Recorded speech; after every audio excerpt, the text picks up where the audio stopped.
maybe not so much a question, but when we started the tour portion over this year, and I couldn't get past Genesis 1:2. I was stuck at Genesis 1:1, and it took me. I mean, I just stopped there, and the Lord was like, "It's something here that you need to learn."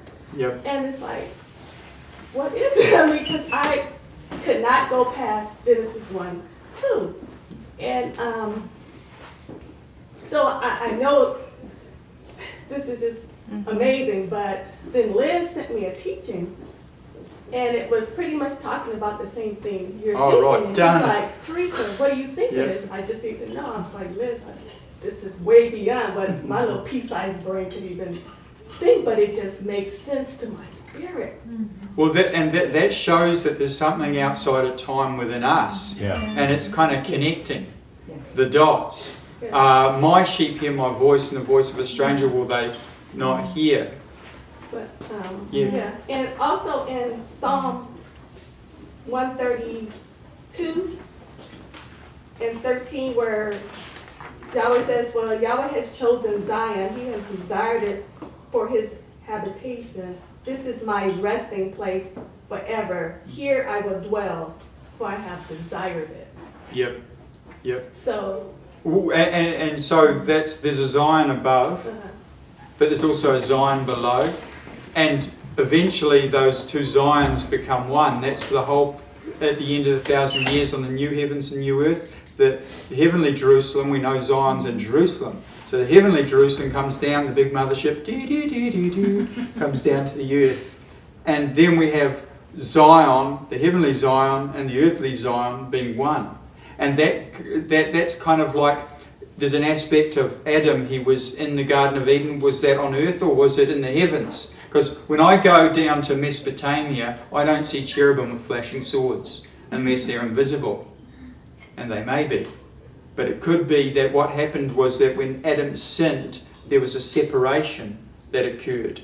And that all of a sudden now he's going down to this lower realm, our realm, that is 365,000 days to one of God's days, or 1,000 years to one of God's days. So I sometimes get confused which Zion the Lord's talking about. Like when I get to Revelation, is that the earthly Zion that he's with the 144,000, or is it the heavenly one?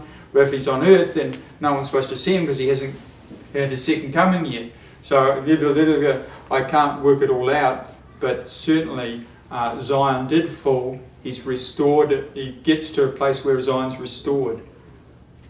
And we're going to be a part of that, wherever that is. Either up there or down there. Was there anything else you wanted to say there? Or? Yeah. I'm glad that we talked about this, because it makes me feel better that like I'm actually giving out something that is confirmation. And so this is interesting stuff. For me, it's really interesting because in a way I'm kind of walking through this world, but it's not really what I'm about. So is there any other questions? Because there's heaps we can talk about. It's just Go ahead. Anybody else? Dave had a question. No, mine is rambling. Kevin's got good questions. He's got. Well, you have good questions. No, I'm That's okay, Kevin, go. And then you we can get the whiteboard I on want to hear too your and question. do some stuff. Go, Dave. Let's hear you. Honestly, mine are not as intelligent as Kevin's. No, I want to hear what he honestly, says. yours always helps I us. Yes, I want to hear Kevin. It's foolish, guys. It's silly. Honestly. It doesn't look. No It's not pressure. about being right No, or wrong. I don't mean to be right or wrong. I'm not saying captivated thus by. saith the Lord. I'm just presenting what I've found. No, I hear you. I'm captivated by something that I know I read months back when we were looking into the regathering of the second Exodus and the regathering of the tribes, and it was something that jumped out at me. I think it was in Amos, but I don't know. So my error in not studying well enough is going to sound foolish. Oh, yeah. I'll get there in a second. There's two things that I'm intrigued in. One of them mainly is that the church of the firstborn. Well, Firstborn meaning the people before Adam? well, I don't. It's interesting. That's interesting. Or the firstborn after Adam? That ties in with me. You guys, those who are close to me, know I've been kind of like fixated on this daughter of Zion. Who is, what is, and why reference, if it's Israel, a daughter? I and think of it's obvious Zion. it's I actually mean, there's related actual- to us. I know it is, but I'm saying how and what and in what sense is it the feminine sense constantly around, and then menorah and all this stuff. There's something there that I want to grasp, wrestle with, and ask for revelation around. But I see it all throughout here. And I'm like, There's obvious. I'm looking at something I know is important, but I don't know what I'm looking at. Well, remember, there's the menorah on one side and the table of showbread on the other. The 144,000 seem to be related to the 12,000 from each tribe, so that's related to the 12 loaves. And the 144,000 are protecting the woman in the wilderness, and the man-child is the ones who are going out and doing great exploits, possibly? No, the man-child just goes straight up. Beam me up, Scotty. I know, Gets but how, up to the right. starship Zion. But we see him ruling with a rod of iron. Ruling what? If he's not No, going no, up? no. That's when he comes back. Okay. Okay, so when Yeshua returns, I can only imagine it's the saints of the Old Testament are raised up in glory. Yeah. We're raised up at some stage. This mortal puts on immortality. And the saints that were executed during the tribulation, they're raised up. The man-child didn't get slaughtered, he just comes back. I wouldn't want to be the bad guys on that day, because the Lord's not taking prisoners. And we're going to return with Him. If we suffer with Him, we reign with Him. It's obvious that the tabernacle and God's plan, there is we're all one in Christ, but if we suffer with Him, we'll reign with Him. So there are levels of reward, and there is a hierarchy in the heavens. There are people that will sit on His right hand, on His left hand. There's people that have a high place. There's some people that get in as by fire, by the skin of their teeth. My struggle with simply saying what I wish I remember I studied with is something I nameless, where I got the impression of, and I know you guys have heard this before. It sounded as though in that verse that I read that it seems like, here's my plan, and it does rely your obedience. Your obedience is relying on having my plan come through the way I desire it. So it is my will, but if Israel or the tribes do not come in to agreement with us and make this happen, then they will all be wiped out. I remember reading something about that really came across that way. I think it's in Jeremiah. In Jeremiah? So my thought is that the reflection of where this could have gone wrong? Because we know Yahweh is cyclical. Yeah. Is that possibly the first time this went around before Adam, and maybe that didn't happen? I think. So we know now. So we know now. That's what we're needing to know what happened before, so we know not to make that mistake again. I think these things will be revealed. Very Matrix, I know.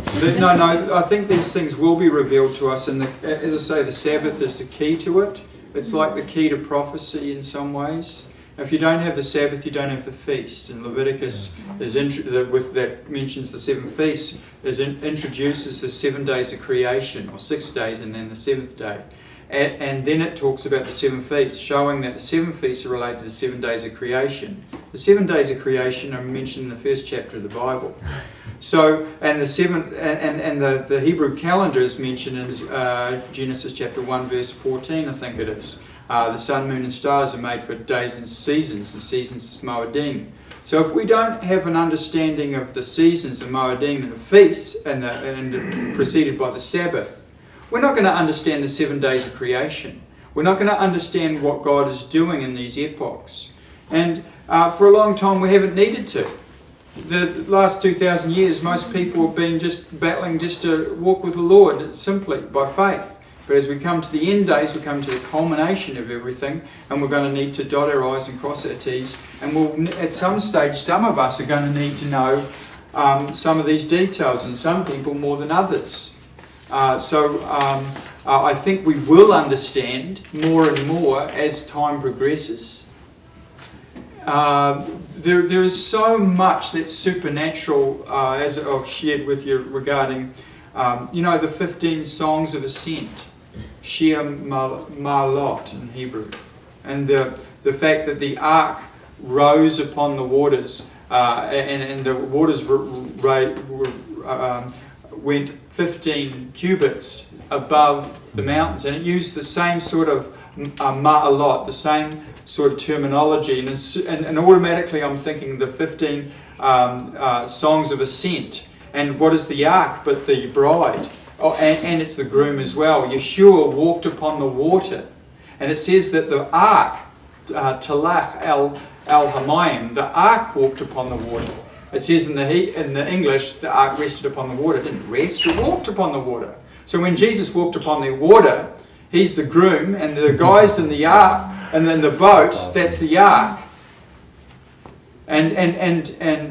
So there's going to come the waters. Remember the fountains of the deep were opened, and the portals of the heavens, the windows of the heavens were opened, and the water deluge came. That very thing that destroyed the wicked lifted up the bride. Okay, lifted up the woman. So it's going to, by the way, birth, there's a lot of water involved. So the baby comes out with the water. Okay, so and it's a messy business. There's a lot of blood and there's a placenta and all of this sort of stuff. And that's what the last days are going to be like. It's going to be this bloody, wet deluge where Satan falls at the very time, and the water that comes out of his mouth is the very thing that lifts the bride up, if you like. She's at that very stage, or at least at that very stage, she's shining like the sun, clothed with the moon. That doesn't sound like she's whoring around. It sounds like she's pristine. She's a woman in white. Okay, she can't be touched by the accuser because there's nothing. You can't pin anything on her. There's no power. And even when he says, "I'm going to throw my kids after you," and the water that comes out of his mouth, the earth opens up her mouth and gets rid of all those chorus, if you like. Whether they're angels, it says he takes a third of the stars from heaven. That's a third of the angels fall. We wrestle not against with flesh and blood, but against principalities and powers, against the rulers of the darkness of this age. It's not just demons, it's also angels in the heavens that haven't filled up that cup of iniquity. So as we move to the future, we'll start to see these things more and more. But Sabbath is part of the key. Or at least there's a lot of things we're not going to understand without that. And that really does differentiate the woman seems to be believing Israel. And she's Zion. I haven't worked out the difference between Zion and the daughter of Zion. Obviously there's a difference there. I don't know what that is. I have to kind of look into that, and maybe God will give me insight. And the other thing is, we're not going to work it all out individually. We'll all have little pieces of the puzzle, and that's why God wants people to share stuff, and that's why we need to talk about it when we're sitting at the gate, when we're walking by the way, when we're rising up. And That's right. yeah. Yeah.